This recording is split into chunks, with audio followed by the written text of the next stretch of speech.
see. Michael, are we ready to go for the afternoon?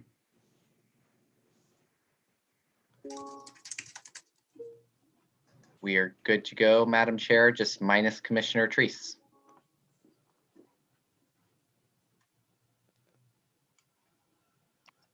Okay, well, welcome back, everyone. I'm sure Commissioner Treese will be with us momentarily. She's probably walking the dog. So welcome back. I hope everyone had a good lunch.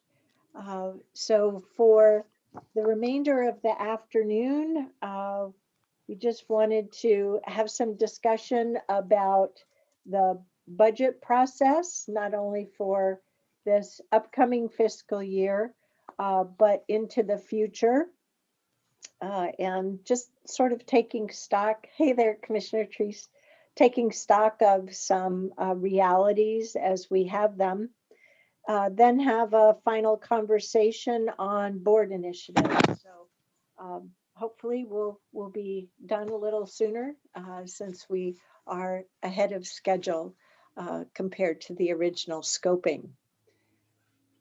Is everybody okay with that? Great, great. All righty. Well, budget and budget process. So we've had some refinements each budget year, and we have a new CAO who is navigating her first proposed budget here in Washington County, in addition to having headwinds from the state budget as that impacts certain county revenues, as well as our taking stock of some additional needs for the county, not just for now, but into future years. Fortunately for us, our new CAO had the opportunity to be involved with our second year of involving the community early in our budget process. And now we have a new commissioner on our board, and we are now a new commission as of 2021. So I wanted to give us the opportunity to check in on the budget and budget outcomes in this new calendar year, being mindful of the fact that, you know, we're going to have a proposed budget in our hand to consume in 3 short months. So our CAO can talk with us about the process she's going through with the with staff right now. I know I have some different thoughts about how we continue on this fiscal year and what we might consider moving ahead. So this is another one of our just starting it out. There's no right way. This just gives us an opportunity to talk about how we proceed with the budget process and anything we might be relying upon or wanting, and to make sure that not only our CAO has the benefit of that information in our conversations with her, but that we also have the opportunity to hear about that from one another as well. And for her to ask us questions too. So,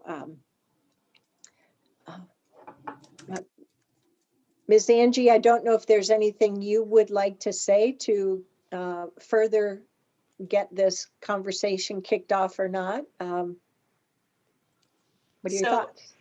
Chair Harrington, thank you for the introductory comments and your reference to headwinds. I just want to add to that, staff are already thinking about how do we bring forward a proposed budget, and also recognize that while we continue to remain hopeful for the vaccine, we will still be in COVID. I will start to shift language to COVID recovery. So what that looks like within the budget is something that staff are thinking about. Right now, for the commissioner's awareness, departments are in the process of putting their budget requests together. They have received the same information that you recently received, well, actually recently, as recent as Tuesday, from Jack Leong. We met with the department directors on Wednesday and shared that same information, so that the financial update has been shared throughout now. And so that is that same data that you were given. Our departments are using that as their baseline too. So just wanted to provide that additional context. So we're very early still in the process. Ordinarily, process-wise, we would have gone through some budget discussions in, early ones in October, but really firming up in November, December. Some early budget direction for the CAO, some thoughts of things, program and policy investments that we as a board would like to move forward with and have staff look at in framing up the proposed budget. We've gone through that together, such as in 2019, late in the year, and then finalized that with our new CAO the beginning of last year. With the activities of COVID this past year, and with having a new CAO and just a whole variety of demands, I did not put together a collection document the way I had previously.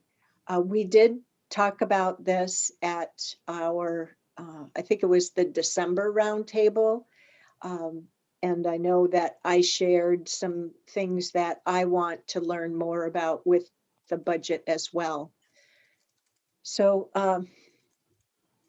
in my conversations with Ms. Angie, as recently as this past week, I'm thinking that ordinarily, sort of the most basic process that we have is one where we receive a proposed budget late in April, and then we go through a couple of weeks of understanding that, and then asking questions, and then kick off the budget committee process, where we go through with the budget committee asking questions and so forth. We, as a board, did commit to some new staffing needs for the organization to adopt into the proposed budget. So we've closed that, particularly in the legal department.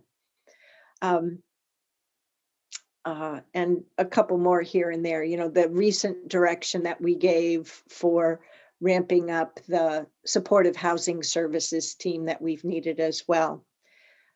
And then the Housing Opportunity Fund.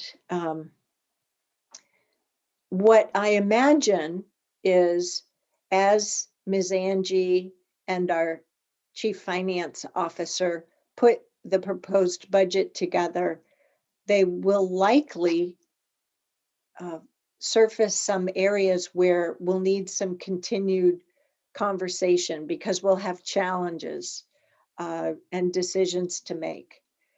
So I asked Ms. Angie if she could take a look at our calendar, particularly through April and May, and help us sort out some additional time with her and staff to talk through what they need to have talked through.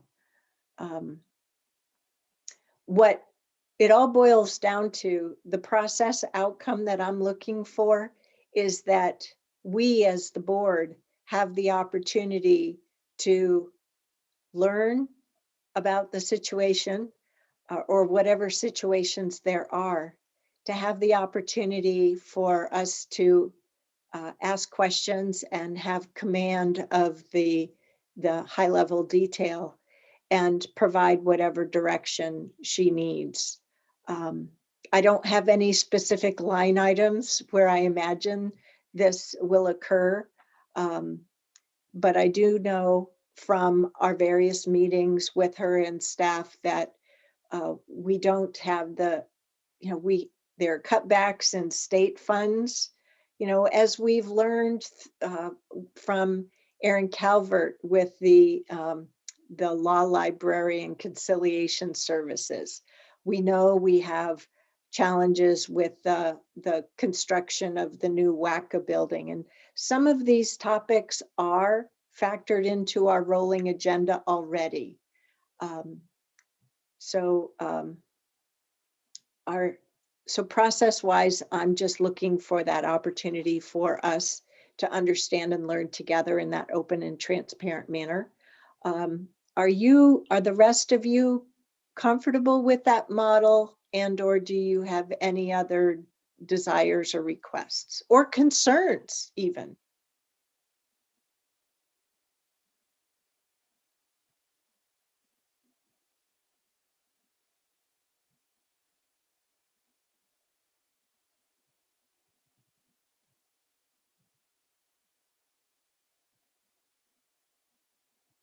I want to make sure that we don't go through, last year, we had a good opportunity to increase our community engagement with the body-worn cameras through our listening sessions in August. We learned from those interactions. We had more productive community investment conversations in November. And then we came back to body-worn cameras again in December and had the benefit of further information from staff. So I really appreciated your investment of time over that extended time so that we could make that decision with eyes and ears wide open.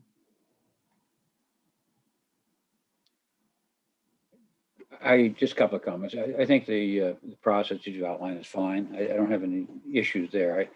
I do think we need some dialogue at some point in regard to, I think, Jerry's comments regarding the ending fund balance. I listened to him. I think he's right. I know that's different than the chair's position is, and that 15% is a number that is more adequate to use.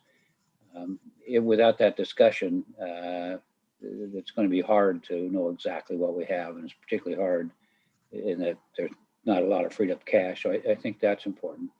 I still, and this is Roy being the conservative budgeter that he is, I still think that it wouldn't take too many hiccups with the resurgence, and I'm no expert. Some of you are, I think, a lot more than I. It would be a resurgence of any sort of COVID issues. People aren't going to continue to pay taxes that you have seen and enjoyed, because those are kind of a lagging indicator. People pay because they think things are going to get better, but if it doesn't in the formatting, we may see some reductions. I am concerned that LUT is going to see a downturn in monies, and that's another one that is problematic. So I commend the chair for bringing this topic forward, and I think that there are so many crystal ball issues. This is one I'd kind of like to pull a blanket over my head and just say I hope it's the same next year. But there's a lot of issues to solve before we get too into it and say. So those are my thoughts, and the CEO may want to comment. I mean, if she thinks that she could confidently and with Jack get down to some pretty precise numbers, that's great. Without them, wow. And then what's her contingency plan in case things do not work the way we had hoped them to do? Where do we get cash to move forward if we make certain decisions? So just some thoughts.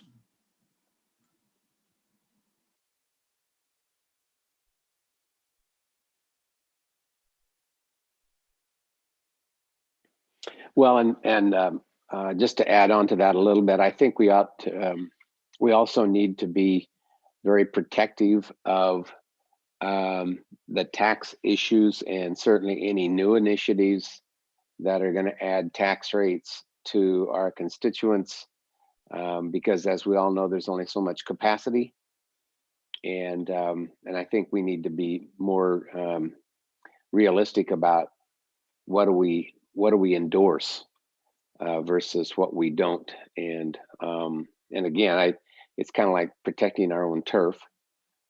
But particularly in this next couple of budget cycles, I think we're going to need to obviously be very diligent about where we spend our money and where we allow other organizations to add tax rates.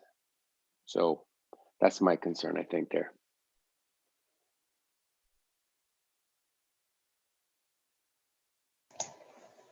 Yeah, no surprises there, but good to know that.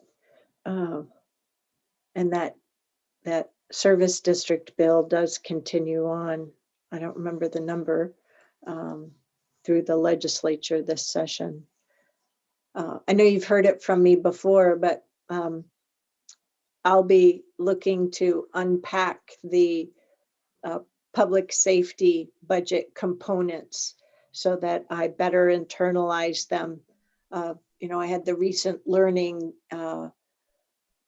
that I was surprised I hadn't quite realized before, but that the juvenile justice beds that we have are paid for from the general fund.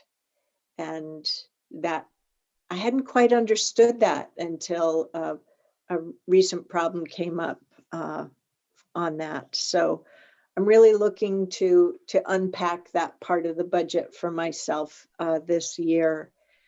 And then I want to make sure, as I internalize the proposed budget from our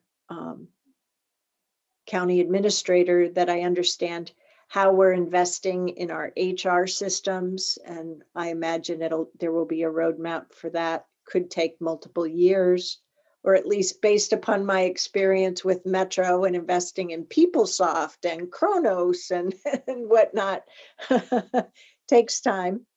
And as we've heard, we haven't quite had the up-to-date employee database and boards and commission databases to know what do we have and how do we continue to support the employee workforce and things like that. And training programs, community engagement support.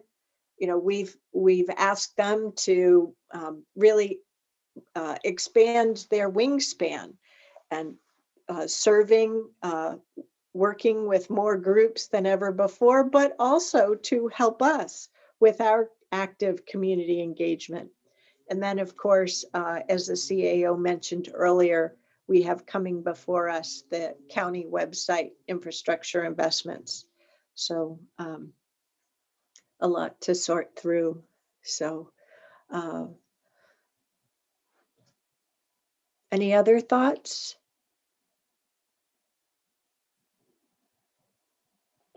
Tanya, is it too early in the game to ask what do we think the technology or the investment we'll need to make to bring our web page up to the standards, I guess, that you're expecting? Do we have any idea what that could cost us? So right now, ITS staff support services is projecting, we have costs covered for this fiscal year. However, next fiscal year, they're anticipating an additional 600,000, I believe it is. And this is off the top of my memory based on a recent briefing with them. And that is covered, they plan to have that covered through their ITS budget submittal. So I can follow up with more detail, but I think that's an area that we can move forward with in. Yep, Okay. and Jack just sent me a Teams message that I was correct. That's a big number. I didn't realize it was going to be that expensive, but yeah. Okay. Well, and another thing that I'm reminding myself that we've had a little visibility into the last year and a half on is that we haven't invested or sourced ourselves as an agency sufficiently for the demand on public records request handling. So I think what it comes to for me, Ms. Angie, is at least when you provide us with the proposed budget, I need to figure out or hear from you what level of needs the agency has had in serving our community. Have you been able to put into the budget, and which ones are left or unmet, or we haven't necessarily been able to start or invest in the level that you would have preferred, and things like that. So if I understand, if I have my timeframes right, I think this new budget year will be the first fiscal year for the replaced public safety levy and the renewal of the Washington County library levy.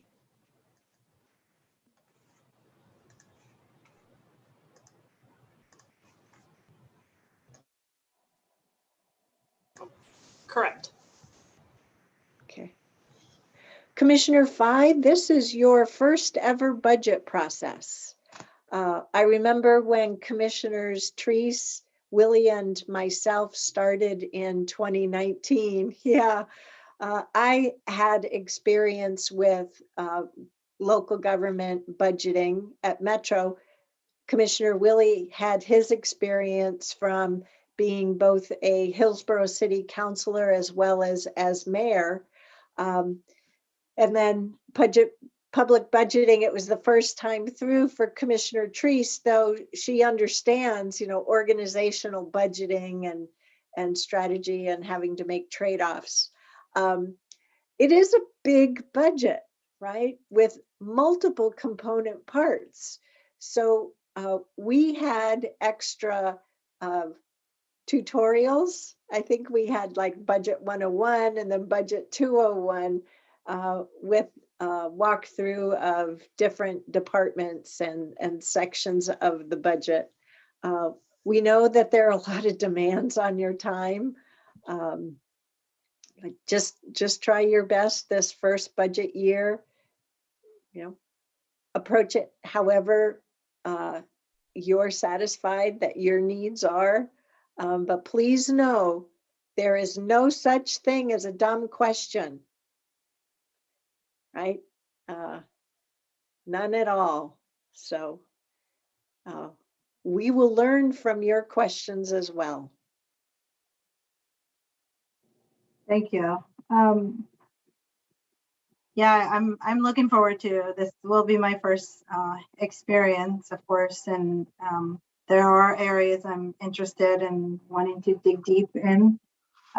So yeah, I'll be looking into the budget and seeing where I can add value in terms of some suggestions. And yeah, I'm excited. I too was one of the founding members for the Multnomah County Health Department Budget Committee. So I did see this wouldn't be my first time looking at a big bucket of money and how monies are allocated. And I think Jack is okay being my best friend on helping me learn about the budget piece. So I've already had a great conversation, and he had to pull in some of his spreadsheet and explain so many and divert from his PowerPoint presentation and go into spreadsheets. And so I feel like there's a great people who are willing to help me. So I feel confident that my questions will be answered here or by the staff. So now, logistically, folks, I just pulled out the rolling agenda for myself, and we consciously chose to cancel the May 6th roundtable so that, excuse me, we have a little bit more time. I know we have the Clean Water Services annual budget meeting, I think that Friday, the 7th of May.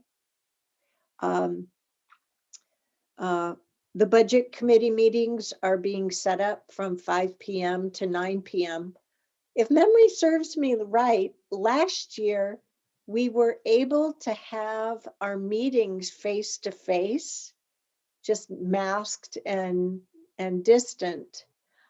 This year, the vaccination process will hopefully for 65 and above be done by then, but that won't be everybody on our commission, let alone on our budget committees. So I'm assuming that we will have our budget committee meetings virtual like this. Is that the plan?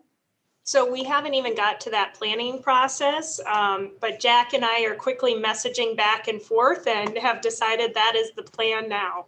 So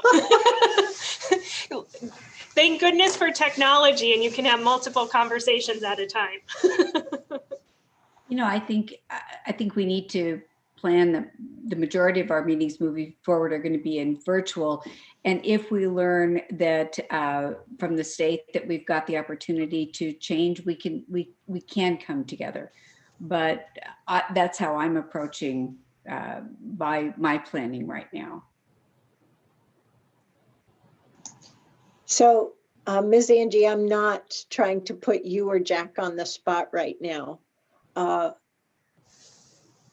But in thinking through this process-wise, Jack has been really wonderful in helping us as commissioners, but also helping our budget committee members, particularly our new ones, get comfortable with the budget structure and the processes of our budget committee meetings. The program guide that was put together for the community investment conversations this year was a really nice way to try and explain or help our community approach that budget. I can't even remember, though I know we just got that report in January, early January. Hopefully I'm not just dreaming this and making this stuff up. I think we had batted around the idea of having some additional sessions for our newest budget committee members for Q&A, as well as potentially for our public. So I don't know if that's fresh in your head or fresh in Jack's head. If you want to have him join us, that's fine too. But what do you think?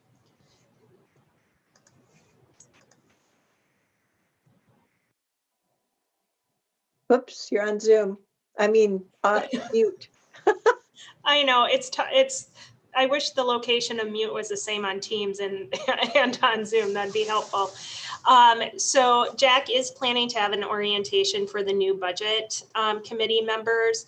I will say it will be extremely challenging for us to have additional community kind of education sessions. This is an area of capacity that frankly Jack and I have just recently been talking about that we will be bringing forward as this additional strategic investment is how do we really help bring the community into the full budget process. To be honest, we don't have the staffing capacity in finance right now to be able to do so. Just as a reminder, the team is still actively working on closing out the CRF funds at the same time we're preparing the budget. So we feel successful. We ended December 30th with full spend of CRF, yet there's still a lot of accounting work and that needs to be done. So I just want to share that context, but this is an area that we are very interested in actively talking about. How how do we lean into this in the future? And there's some resource needs that we'll need to address. Could you help us as a board with what I'm thinking about is that it would be really helpful for us to publish a statement about how that lets our community know that we really would like to have further engagement with them on our budget, but describe the situation that we find ourselves in. So we're not able to put those changes into practice with this budget year, but have them in mind for a future budget year. So to bring them on the journey so that we're able to manage the message and get that out to our community, because the situation is what it is, right? The body is willing, or the spirit is willing, but the body's just not able to do everything this year. And I'm fine with that. Let me talk to the team about that and see what ideas we can explore. Yeah, I think it might be helpful if that message comes both from the board and administration. Community engagement has been doing a wonderful job of helping us with different things and responding to constituent questions and so forth. So I want our community to hear it, not just from us, not just from you, but really together. I guess in a way that's that one Washington County principle as well.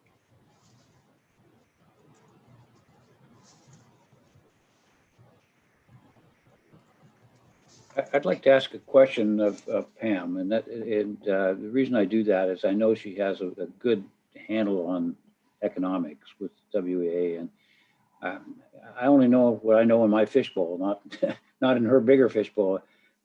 It would be helpful. I'm trusting our staff to understand what's going on in the economy, and they're trying to project, but certainly it would be helpful for somebody like her who has really I don't know how to quite say it, but it has a pulse of maybe some of our larger industries and some of our bigger employees, what they're seeing, so that we kind of understand, or at least me understands what's going to happen. How cautious should we be? So I don't mean to put you on the spot, but I think you have some good input. Well, where I think, frankly, what I'd like to see us do is do what we've done in the past through Clean Water Services, and also I believe through the county, was to have John Taponia come in and talk about what he sees. And if I may put my other hat on for a moment, we are at Westside Economic Alliance having John Taponia and John Southgate and Rehana Ansari come in and talk at the end of this month about those issues. But I like the way that we did it at the county and at Clean Water Services previously. I would recommend that they're the ones with their fingers in the wind. So it might be also helpful for us to know that there are many companies who have been operating with their employees teleworking and continuing to develop their products to market. There is an expectation, and there's certainly been a lot of pressure on the new presidential administration to do what is necessary to get the economy going again. And I think we're seeing some of that movement, so that by the second half of this year, things are back to more routine practices. I think there are more of our larger employers that are contemplating what we're contemplating, and that is returning to people working in office buildings in the second half of the year. There is an awful lot still in flux, Commissioner Rogers, as you know. we're still trying to get children back into the classroom. That will be happening in April, so not in time for the adoption. We won't have that experience done in time for this budget projection. But I think folks in our community are hard pressed to accept that we won't have the next academic year with anything less than in-person schooling. And we certainly seem to be on track to look forward to our operations being in that moderate risk to low risk. But of course, all of that depends upon people following through on vaccinations, continuing to wear masks, ensure that community spread of this virus is low. I refuse, as the local mayors have heard, and some of our other community partners, I refuse to let these COVID variants rule my life. I'm going to rail against them. Thank you very much. So, but good question. Diane, do we have John Tapania, Diane and Tanya scheduled to come in at all? Not right now, but I just sent an email to Mark, who's on vacation today, that we should plan jointly with the county to do that. So we'll get him back under contract to do some joint presentations. Thanks. And it would be great if we invite the budget committee members for both CWS and all the component parts for Washington County to hear that as well. So that'd be great.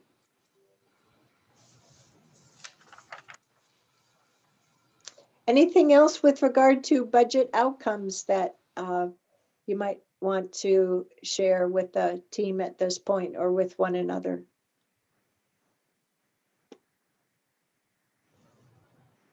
Okay, great. I think that Ms. Angie, it may be useful in the early fall for us to have a somewhat of a post-budget sync up and to hear from you how you might want to architect a slightly different process, a process that's yours moving forward into future fiscal years. So whenever you want to do that, if that's through a future roundtable in the fall or work session, that's up to you. Okay. So can I just kind of go over some areas that I heard from the board? Absolutely. Because there's a few other areas that I just kind of want to maybe sprinkle in through the conversation that I didn't hear. So as part of the budget process, the April-May conversations that I heard, there is interest from the board in learning more and understanding more the status of law library, conciliation, WACA, and just general facilities.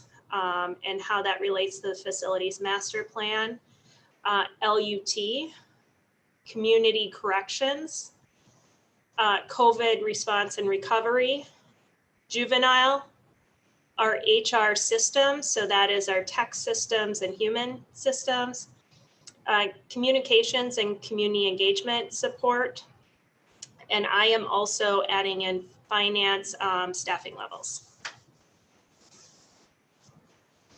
Did I miss anything from the discussion? Can you, the one after juvenile where the word systems was in there? Yeah, HR. So that gets into our HR data systems, personnel record systems.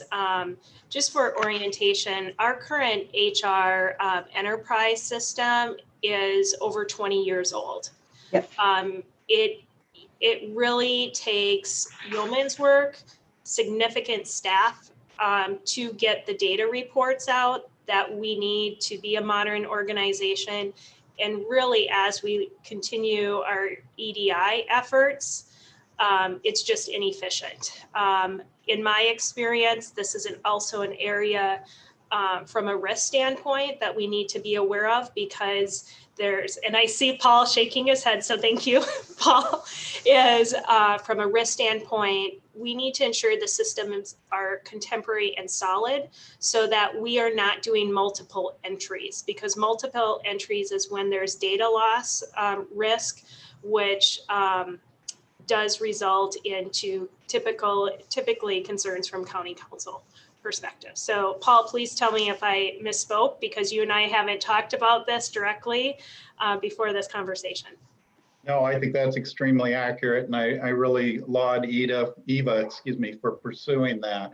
We've needed it for a long time. It's so difficult to go to so many different places in the current program and glean the information that's needed. And I think she's looking to have a modern centralized system where you can pull everything into one report when you need it without having to chase around. So it'll cut down on staff time. It'll be more efficient. It'll be more accurate because we won't miss pieces of data that we might otherwise miss. So I fully support that.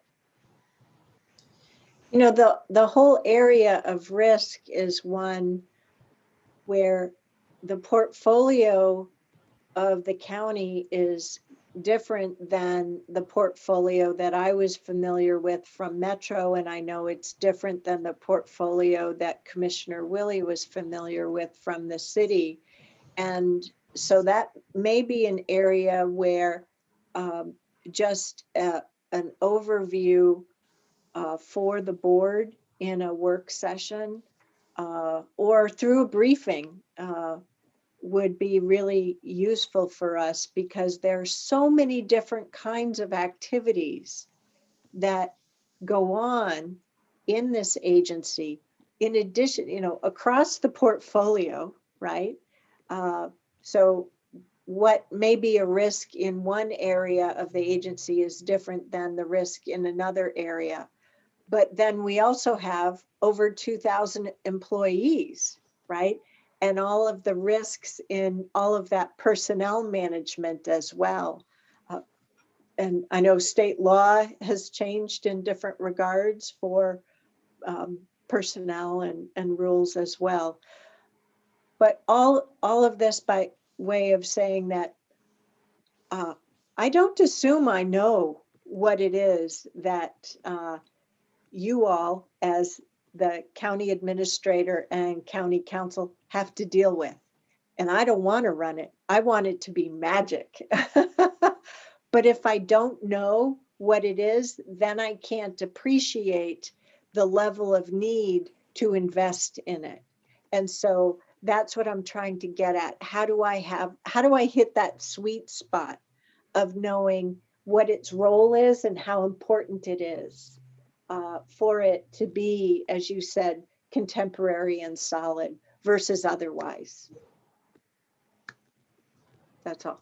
Yeah, so I appreciate that, Chair, and we will continue to bring those forward. And when I say we need to create roadmaps, investment will not occur within a 1 year in this space. So it is sometimes identifying what the need is, aligning with the financial need, but then determining when we would be implementing. So sometimes that's a 3-year plan to get there, but it's really creating that roadmap to the future, and so that we're purposeful, because we do have an annual budget process, but we know that our needs outweigh what the resources are in one annual year. Yeah, in some ways, this is a bit of a hot button for me. In joining in 2019, the response that I got from county administration, the office, and multiple other folks was, well, if you would just read all the enabling plans under the strategic plan, that's where your answers are to your various questions. And it's like, I don't think that's going to work. And so that's all. Go ahead, Jerry. Tanya, I was looking for I was looking at my list of, I guess, things that we have talked about in previous roundtables. Maybe it was last month or whenever it was, but redistricting was on there. Did I hear you say redistricting? I might have missed that. And if not, what is there going to be a cost? How does that work? Yeah, that's definitely on the board initiatives. I'm hoping that Tanya has had a chance to touch bases with staff on when will the Census Bureau be giving us that information. But yeah, we have deadlines we have to meet. Yeah, so a staff team is currently working on that between CAO, LUT, and ANT. So I don't have that information at the tip of my fingers right now, but I can follow up. So we are tracking that, and the team is actively coming together. I will say it will be a cost, but it's not as a significant of investment or financial impact as some of the other areas that we've talked about. I would guess it's going to be more of a time investment Yes. than it is a cost investment. Yep. So yeah, okay, that's good. Thank you. I have one final point on my behalf, and that I pressed Diane on this issue. Not only was I involved in the hiring process when we used that method back when I hired her, but subsequently, and that is that with technology changes, we all are looking at how we do more with fewer people. And I keep hearing the rhetoric, well, we're getting bigger and we need to add people, And I guess I'm not presupposing that isn't the case, but I guess I don't know the initiative on how do we do more with fewer people, or how do we do more with the same people. And so I don't know what technology, and maybe that's my fault for not listening closely to what you said in other meetings, but I haven't heard that answer. Diane has a very interesting answer that I won't put her on the spot right now about, but that's one of her initiatives to look at how to do that. So is that something, Tanya, that you all are doing too? Yeah, so let me answer it because I think it's a multi-prong approach. So the first prong, and let's use HR system as an example. It will be a strategic investment to invest in a new HR management system. However, the staff that we're having to do the manual entry and re-entry that we were talking about are now freed up to do other HR related activities. So that's where you gain capacity and efficiency. I'm also a believer into giving opportunities for staff to innovate, employees who at the direct level many times know the solution. So how do we open up those avenues for employees to innovate and create efficiencies into workflow? So it's, to me, technology is just one tool. It's also how we work with our systems, identifying clear systems. There is a significant benefit of having employees with long tenure. However, sometimes we rely on that tenure and that institutional knowledge versus creating the business systems and processes. So it's multiple prong, and that is an area that we're working on. I can confidently say, just because it's close to me on a daily basis within the CAO office, we are working on that just from even the agenda process too. So I hope that touches on the answer. This is going to be continual. I think we do need to watch opportunities to really think about also cutting edge technology and artificial intelligence too. I'll just comment, and everybody can mark up a little slash and say, I can't believe Roy said that, but we have been fairly stingy in terms of investments in our technology, and those come at high cost. I mean, if you're going to really implement expenses, Catherine, your head's going to fall off if you do it too much. Look at bobblehead. But I do agree that we need to loosen those purse strings a bit, and if that's the case, I don't know that we really factored it in the past, and so in the future, what with Pam's suggestion of bringing in the economist so we can kind of project, but also implementing a really, really, really robust technology package, we may see that some of our staffing costs are not what we projected, but our IT costs are going to go way up. And so I'd be interested, just that's one of these quirky things I'm interested in, but I'd be interested in knowing what that really amounts to, because those are not inexpensive. You're talking about millions of dollars in IT and related software costs. So, Well, and that's where it is, I think it's really looking at IT as the infrastructure. We've been looking at roads as critical infrastructure and having long-term road investment plans. We need to really be looking at the same for IT, and creating those long-term investment plans, because it's not going to go away. It is here to stay. And we have an opportunity to look at it as backbone infrastructure and be investing that way.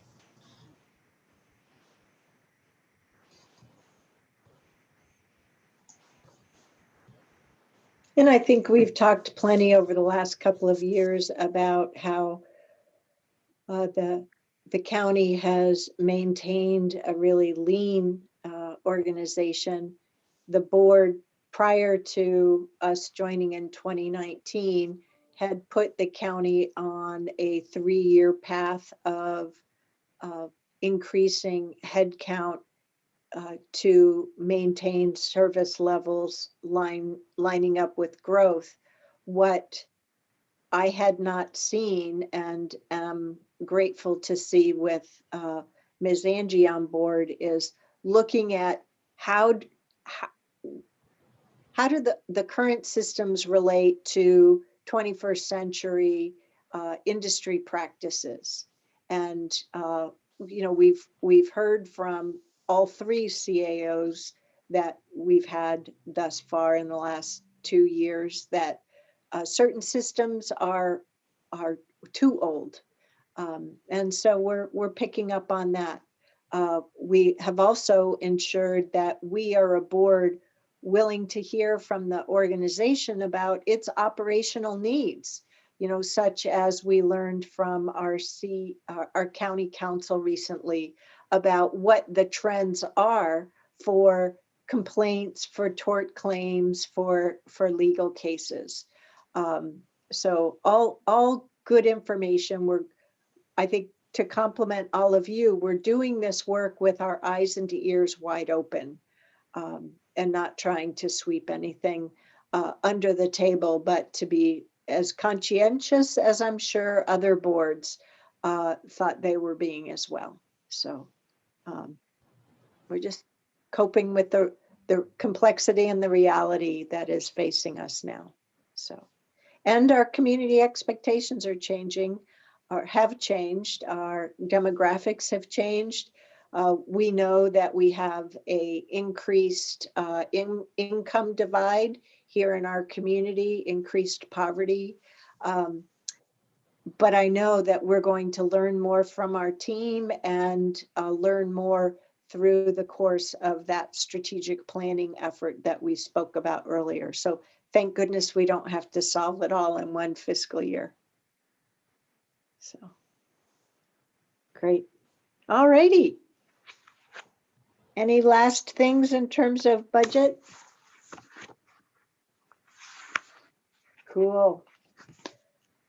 So we'll move over then to our board initiatives. So I followed up with our last conversation as we reviewed the board initiatives at our January 5th, I think it was, January 7th roundtable, and simplified them a bit. There were a couple of things that were listed in a couple of different pages. So you have the board initiatives that were published in the roundtable package for today that look at this calendar year and next calendar year.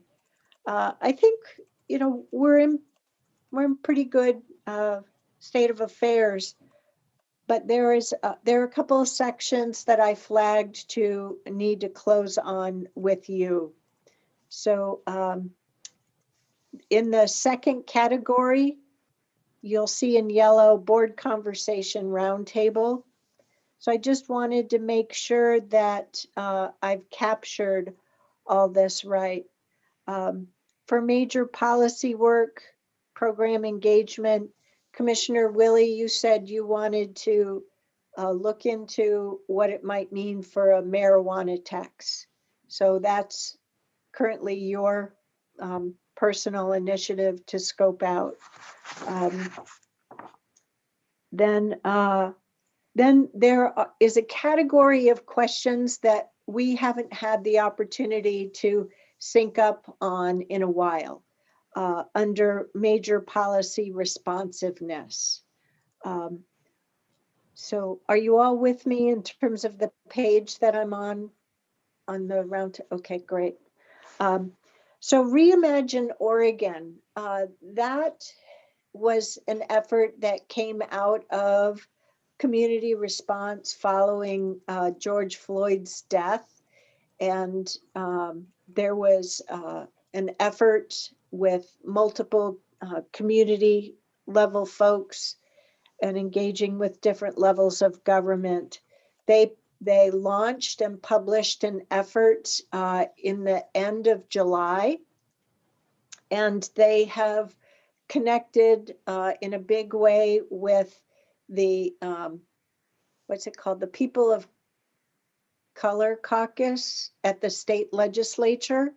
And there are multiple bills that have either already gone through special session in the second half of 2020 or are before the legislature this session.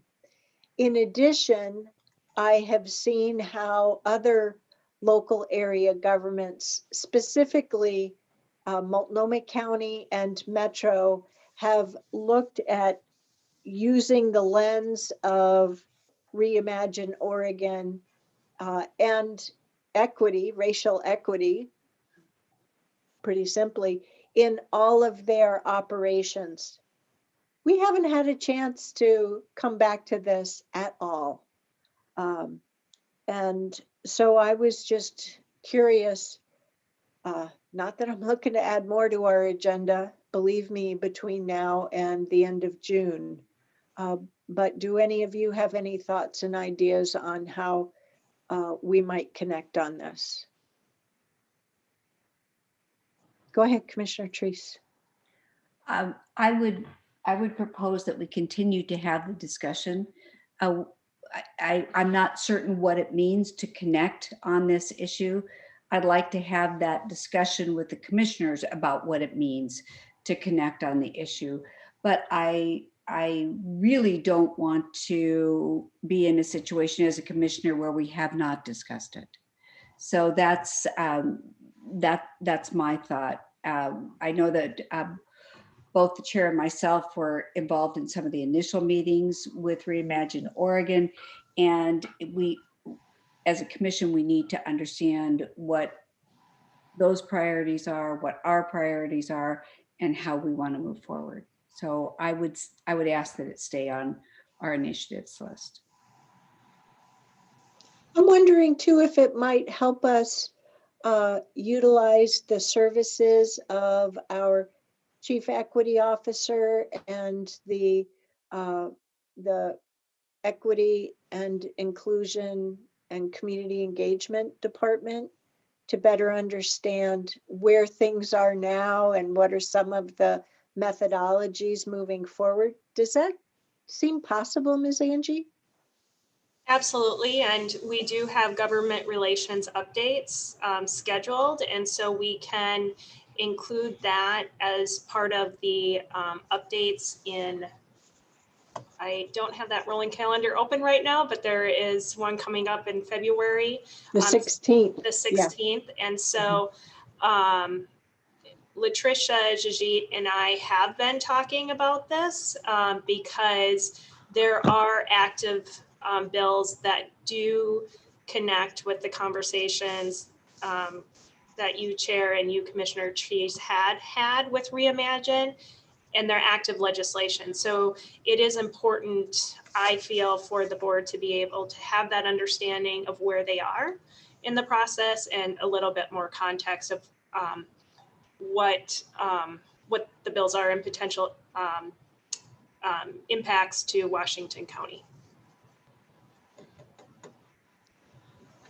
So, thank you. And if I try to absorb that, so we'll be on the journey through the state legislature, which will continue through the latter part of June. And we have a very active working list for ourselves, you know, the search for county council, normal business, budget through May and June. I'm wondering about targeting the August roundtable to come back to this topic in an appreciable way as well, or through a work session. But I'm having trouble myself, and colleagues, I would really appreciate your challenging me on this if you'd like. I'm feeling like my brain is pretty full and active with what we've got going through now in the end of June. So I'm happy to be on the agenda through the legislative process. But I don't think I can wrap my head around this topic in an appreciable and genuine way until July or August.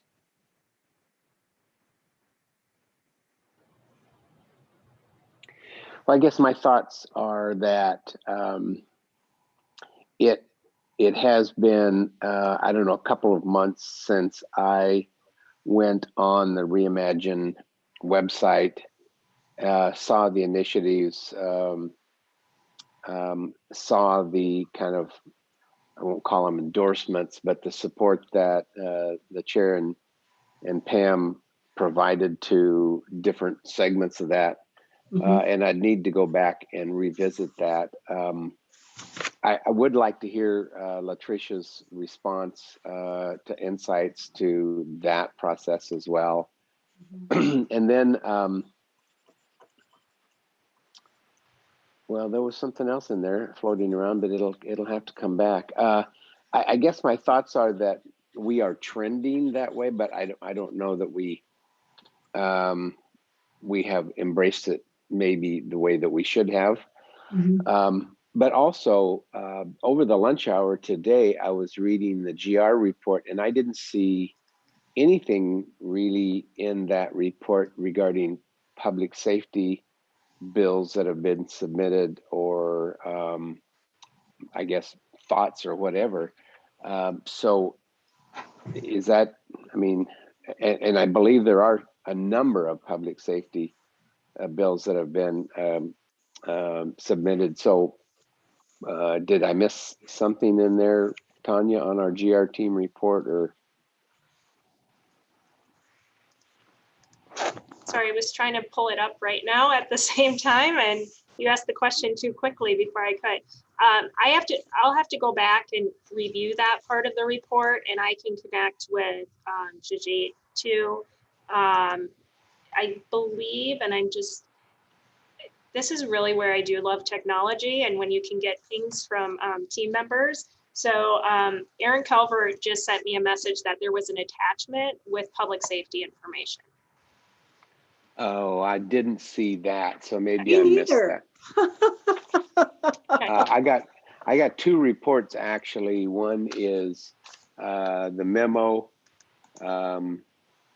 from the GR team about federal COVID relief package, AOC policy steering committees, and then the other one was the custom report listing the bills and things like that. That's the only two that I saw.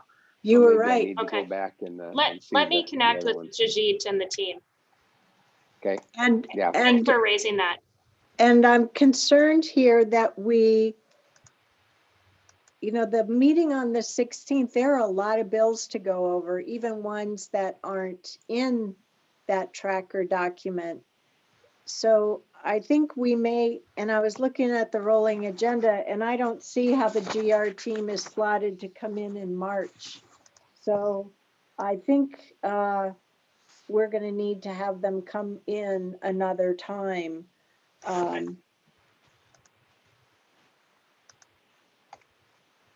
Well, I think from my subsequent to standpoint, February 16th as well.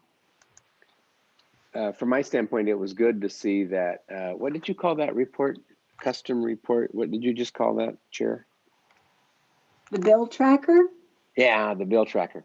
And to be fair to our GR team, because they are no doubt going 120 miles an hour trying to keep track of all this stuff, and certainly on Zoom. So that would be difficult.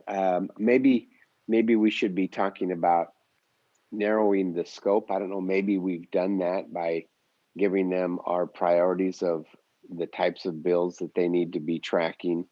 I don't know, but there was several on this that were listed as no priority and not reviewed. I mean, it's good to see what's floating around out there, but if we're to me, if we're going to be fair to our GR team and not try and kill them, we should maybe narrow that scope down a little bit. So I don't know, just a thought. I made a mistake. That's the old version. They're coming back in. Well, March 2nd looks like that'll be Fed heavy. And I know they're coming in March 16th, but I think we are going to need their help to engage on what bills or what work groups from the special session are doing work related to Reimagine Oregon. So, and that may be, you know, another area where we have to approach it with briefings too, or memos. They're really good about that. So. Okay, let me talk with the team more about that and look at the rolling agenda and see what we can accommodate and what makes sense from just a written briefing versus what the team feels there'd be value in open discussion. Mm-hmm. Mm-hmm. So then the next one we haven't talked about in a long time is redefining public safety, an effort here in our region that is, we had a short presentation on, oh boy, we're going back to like last August and September, if I recall. Excuse me, Lamar Weiss came in, and it's the early days of trying to fund a research program, particularly engaging with communities of color. And they were looking for a financial contribution from Washington County, much like local governments had done to fund the Coalition of Communities of Color to produce the state of Washington County racial equity report. So I believe, if memory serves me right, that Metro had committed to 2 years at a $50,000 level, and they were making an ask of Washington County. And I think the minimum ask they were looking for was $20,000 a year, but that was the minimum. I haven't followed up on that state of affairs since then. I don't know if this is music that is new to your ears, Ms. Angie, or not. For all I remember, this happened while you were already here. So we did discuss this earlier. Well, maybe a couple months ago, and I think where we left it was that this would be discussed at an upcoming roundtable of how to move forward with an investment. But I'm going off my memory too, because I'm not sure if I took notes during that conversation. Well, why don't we see what we can find out? And I think we have some room in the March roundtable. So why don't we take stock and try and catch where we are and come back to it in March 4th.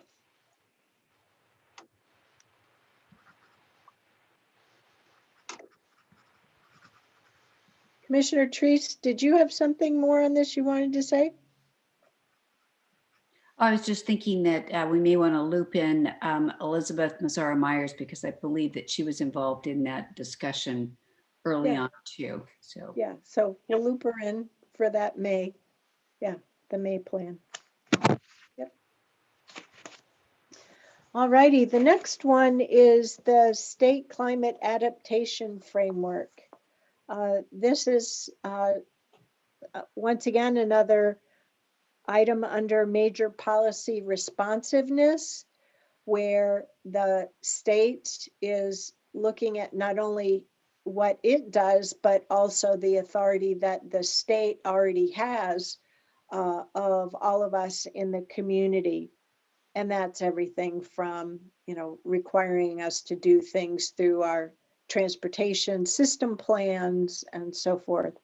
This is a topic that I know that I have booted around with Diane from Clean Water Services, because as we know, as the Board of Clean Water Services, we've had conversations about, informed by the great science team, about what climate change means for what we're experiencing today with volatile weather. And what that means for not only surface water, but also the impact to watersheds, and making sure we have healthy floodplains, for example, but also part of what we went through with our design and construction standards last year in order to build more climate resilient communities. So I don't know, Ms. Angie, what the departments are already set up to handle, but just looking forward through the remainder of 2021 and into 2022, I'm imagining that we may have to be responsive in some way. And so that's why I put it on the list, but as you can see, with question marks. If nothing else, we could use some scoping between the two agencies, as well as with our partners at Metro and our cities as well. Is that something that's already underway, or do we need to talk about that any further, or what? So Erin Doyle has connected with all of the Washington County departments and gotten input on the current draft state climate adaptation framework. And so I think we're well positioned to use that as a baseline, and happy to partner with CWS on this. And Diane and I just haven't had an opportunity to connect on this prior to this conversation. So if that's the board's direction, Diane, looking for your thoughts though, because like I said, we haven't connected.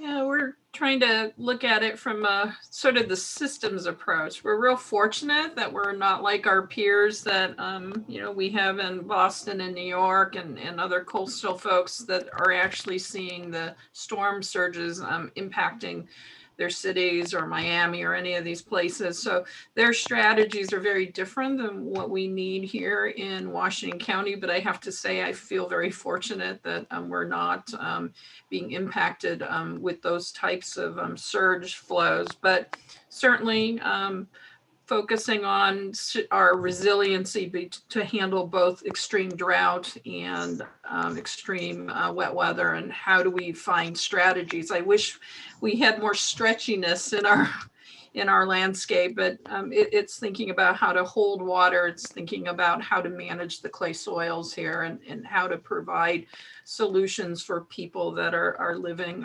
within our floodplains. But certainly we talk a lot about how the ecology is shifting and plant palettes and all of our sort of wonky thought processes and the underlying ecology of the watershed. But it's great to think about what types of things that we should be incrementally investing in, and certainly our tree programs and working with Tree for All is really a helpful strategy in the long run. But we're going to be very thoughtful on how we have the conversations. I find a lot of people can invest in things, but it doesn't always result in sort of the system impact levels that we need to work on. But we have folks talking about wildfires even before we had this wildfire, so it made it even more important to understand how it impacts our region and the watershed, both for source water protection as well as for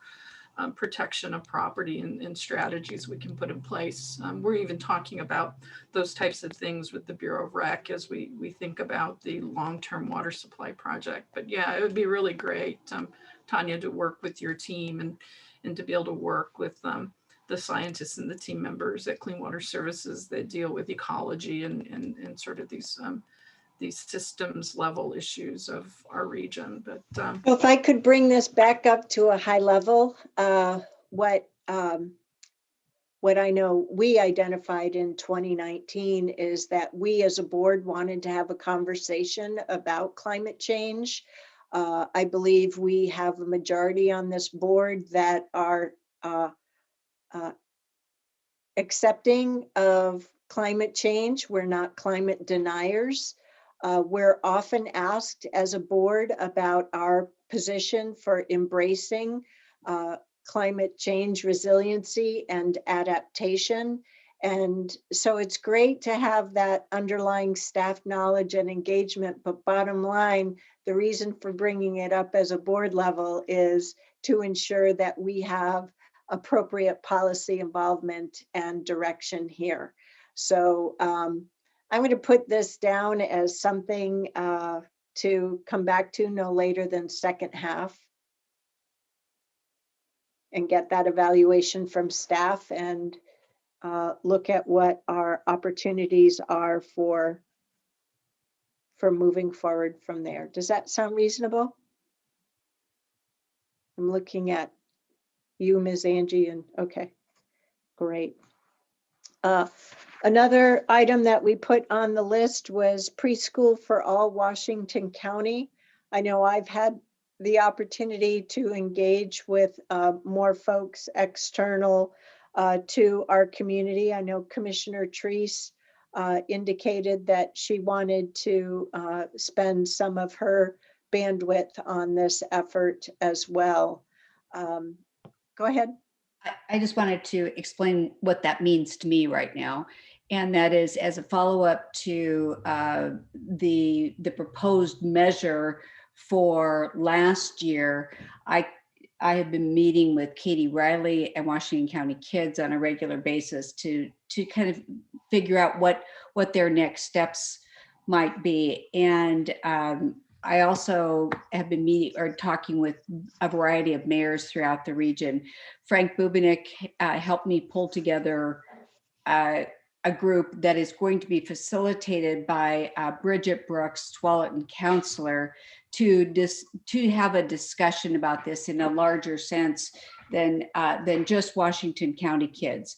So the mayors that are going to be involved, that discussion is going to be on February 11th. The mayors that are going to be involved in that are from Beaverton, Hillsborough, Tualatin, Banks, North Plains, Sherwood, Tigard, Forest Grove, and representatives from Washington County Kids and me. And so it's a facilitated discussion to think about not so much preschool for all, Catherine, but more about what are the daycare, childcare needs throughout Washington County. So that's, and I'm going to participate in that meeting and we'll see where it goes from there. But the idea was to really think about this issue in a more comprehensive way for the entire county. So that's a different effort than what I was referring to. So I think we'll rename this then a la Washington County Kids / Childcare. Perfect. From what you're doing. And what I'm referring to is something that's even much earlier for looking at universal preschool. Okay. So Similar okay. to the Multnomah County program. I don't want to even start it there. So I'm just noting down what you signed on for your initiative. So Okay. okay, the other thing I'm wondering about for board ownership isn't under. Whoa, sorry, I almost skipped one. One that I'm wondering about for this category of major policy responsiveness is immigrant and refugee support. We, in 2019, we did have some positions that we took as a board responding to some federal rulemaking that was going on. We have a new federal administration, and I think as we transition from COVID operations to COVID recovery, we'll start to see in both our national community as well as more in our local community additional need for policy making around immigrant and refugee support. I don't have anything concrete yet, but I think I just want to make sure that we're looking out for that and mindful for that, and just recognizing that as a potential responsiveness area. Maybe towards that end, what that tells me is this isn't a board ownership thing, but is way further down in the list in terms of awareness that could be happening. So thank you for listening to me talk out loud there.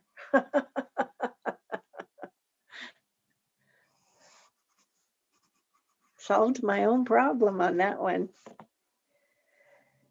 Then the last thing I was wondering about, and really I'm just wondering about the need to recognize something. And it's around the budget.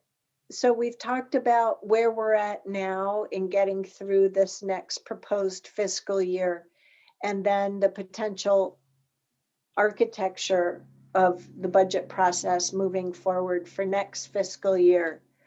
So the purpose of board initiatives is to make sure that we're recognizing what are those big policy and investment areas that we want to invest our limited time in.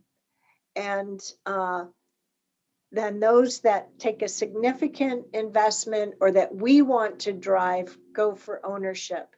Ones where we're really going to need to be involved for major progress, that's where the attention comes in.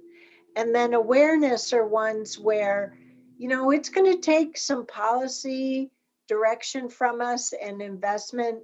And then, of course, there's just normal business that shows up in the rolling agendas that doesn't even come into board initiatives. So we currently have budget under board attention and, mention multiple items we've already discussed. I just wanted to checkpoint before we go too much further into the year. Is this something that should it be bumped up from attention to ownership, or is it splitting hairs and don't need to worry about it?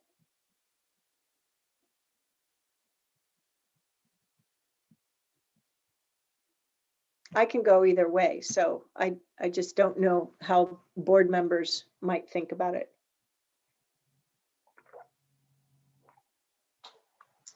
1, 2, 3, boom. We'll just leave it where it is. Great.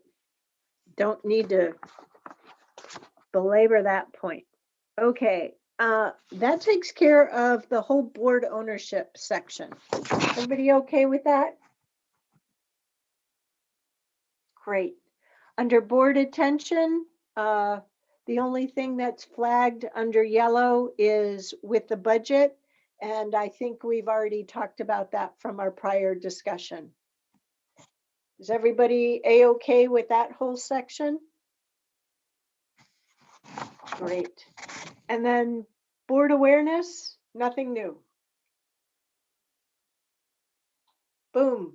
Are we done with board awareness? Okay. I think we're done with our board initiatives. Yay.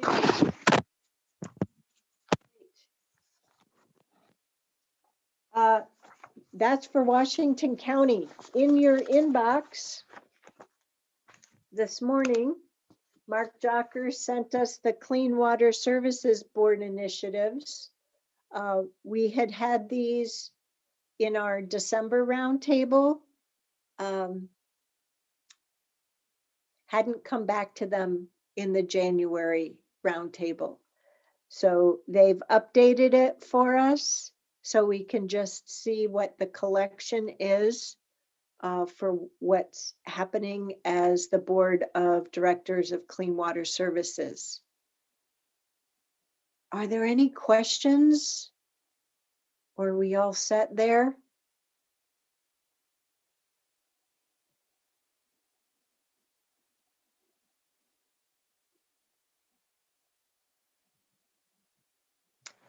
One, two, three. Ta-doom, we're all set. Okay, Pam's giving me the thumbs up. Wasn't trying to rush you by it, but okay. Then on the agenda, I had this section called sorting out. We talked about Reimagine Oregon and public safety, behavioral health needs. I think we've got some of that coming up in the rolling agenda through things like the addiction triage and treatment facility. We had that presentation, can't remember exactly what meeting it was, but I think, was it Mira? Came in around body worn cameras and gave us a really nice update on our mental health efforts. Do you guys remember that? Yep, okay. So I need to dig that up for myself and take a look back at that. Did anybody have something?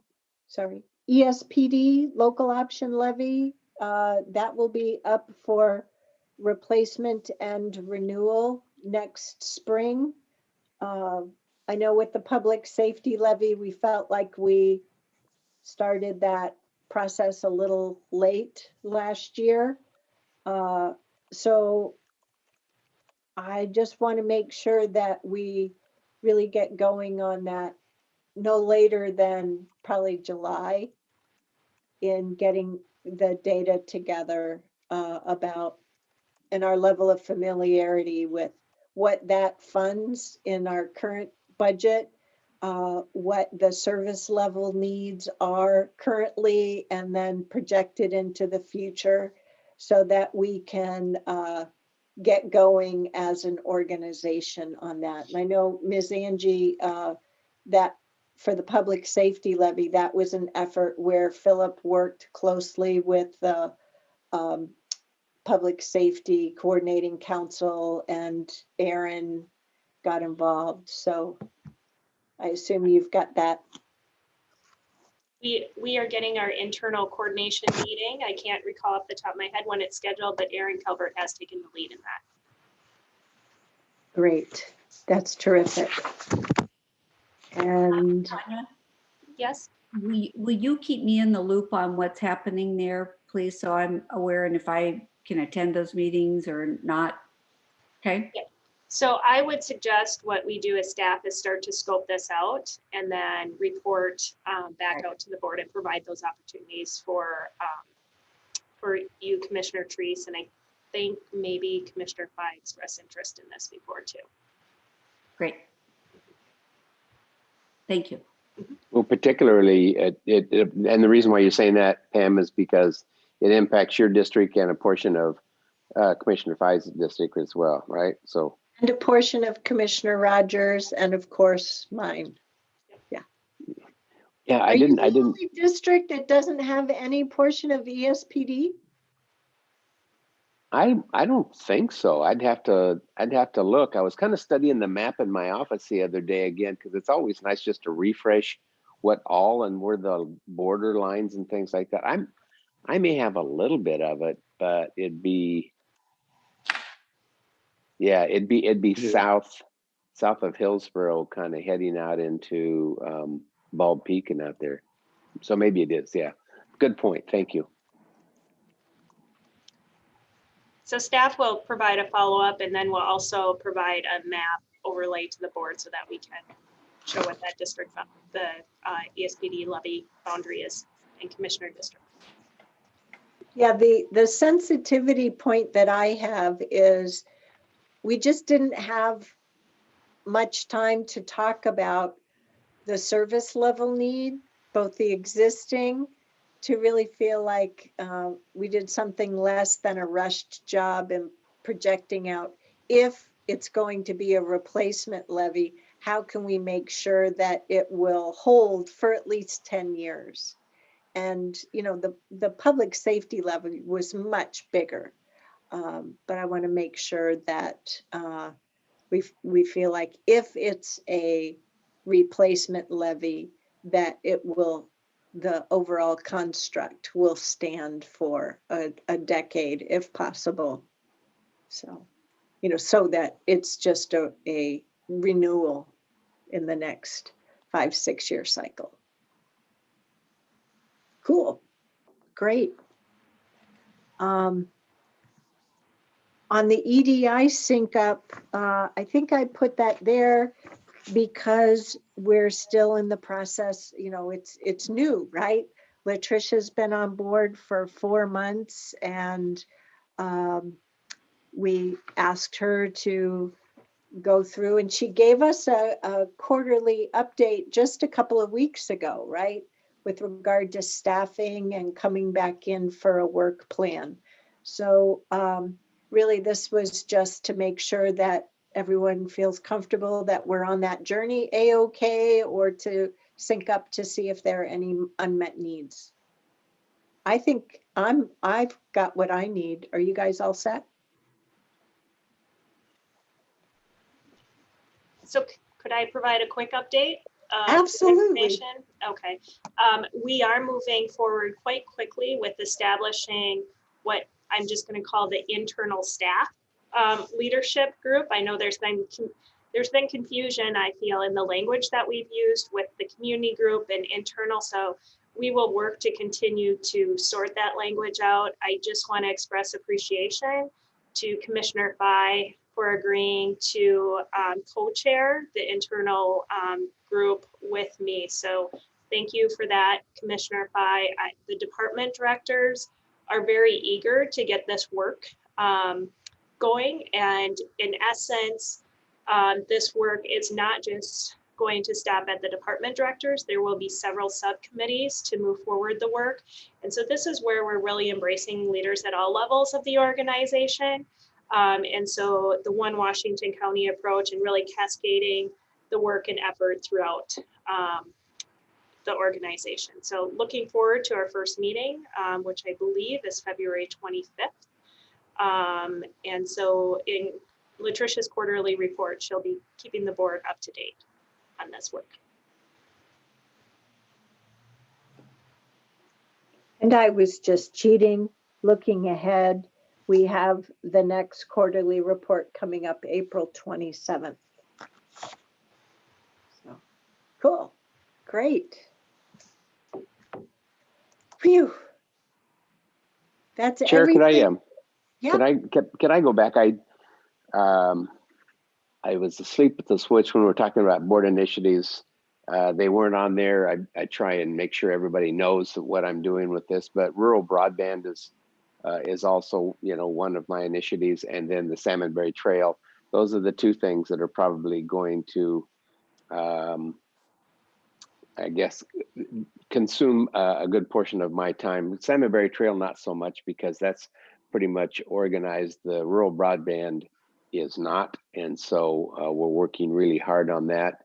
But I do want to have both of those as at least my initiatives that I will keep the board advised on, and as we move ahead. So I put them as my responsibilities on there, but I wanted to put them on the list. So, and thank you, Tanya, for reminding me of my omission. So Commissioner Willie, just for tracking purposes, since on rural broadband, that's really just framing up, and Salmonberry, you'll bring things to us as it needs to be done. Is it a reasonable approach to capture those under board awareness? Yeah, that'd be fine with me. Happy to yeah. notate it. That's Mhm. not a Yeah. problem. Well, it just reminds me to I guess, bring the board up to speed on anything that has occurred and that I haven't reported. So yeah, that'd be just fine with me. Yeah, happy to. Yeah, cool. Go ahead, Commissioner Treese. I'm not sure if this is a syncing up discussion or just an issue that I'd like to raise, and I probably should have done it this morning in talking with Tanya, but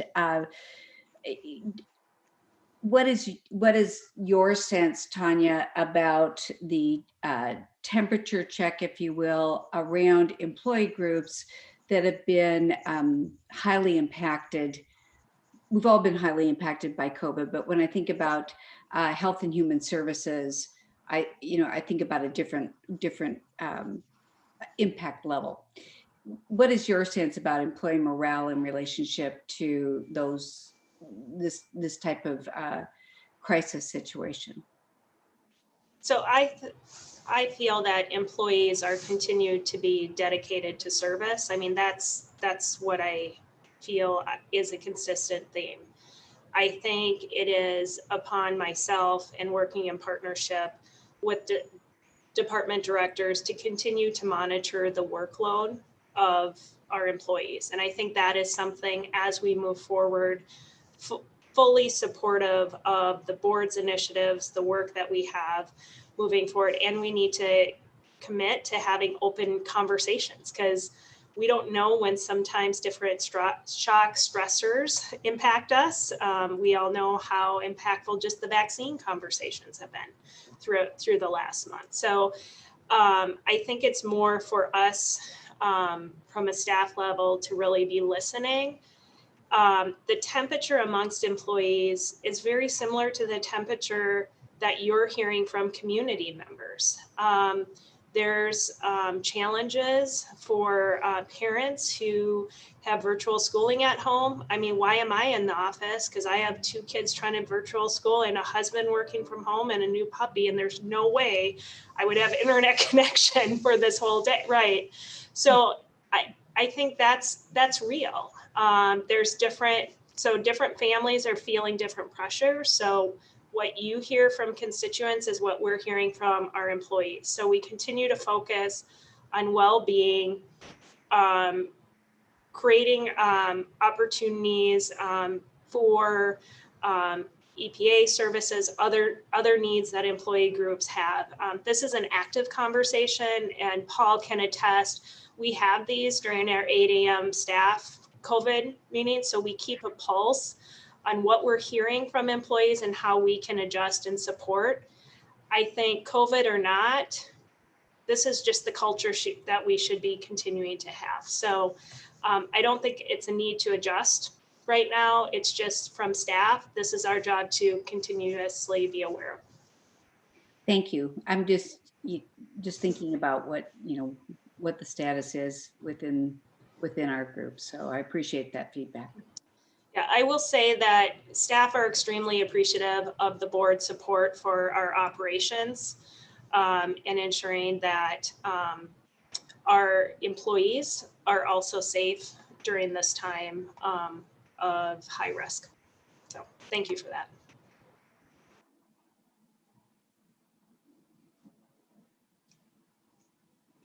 Anything else from anyone for the good of the order?